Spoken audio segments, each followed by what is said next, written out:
and 3. So let's see. So you have this, no, number 10. So you have 44, no, angel number 44. Baka for some of you, Cancer, lagi na rin kayo nakakita ng ganitong number, no. So merong message ang inyong angel guides, no, mga Cancer natin. So what else? So you have 16, no.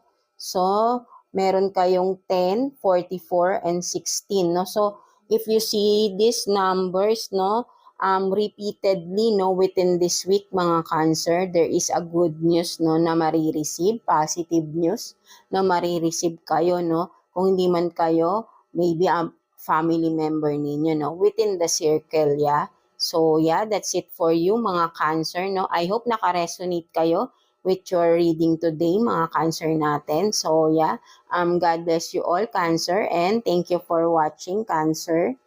So yeah, let's continue with you, Scorpio. So kamusta kayo dyan, mga Scorpio natin, no? So let's see, wait lang, ayusin lang natin. Yeah. So let's see, no, what's your career situation ng mga Scorpio natin. So yeah, kuha tayo ng 3 cards for you, Scorpio. 3 cards for Scorpio, please. So 1, 2, and 3.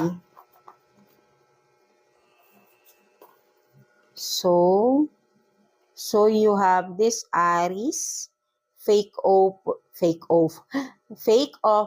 dishonest, no? So yeah, for some of you, no, bungad talaga, no? So mga Scorpio, no, maybe you are dealing with an Aries, no? Maybe a business partner of yours, no? Or for some of you, maybe ay co-worker mo ito na fake, no? Kumbaga ay hindi totoo sa iyo itong tao na to, no? But it doesn't have to be na Aries siya, no?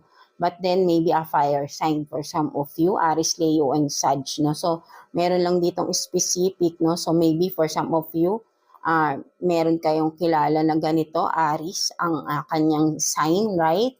Na hindi siya totoo sa inyo, mga Scorpio, right? No, mayroon siyang kasi fake offer, no? So bakit ka magpe-fake offer? So maybe ay may hidden agenda itong tao na ito, right? Or meron lang talaga siyang masamang binabalak, no? Or yeah, kasi hindi natin masabi, no? So maybe ay kung maybe for some of you, a business partner mo ito, kasama mo sa business, di ba?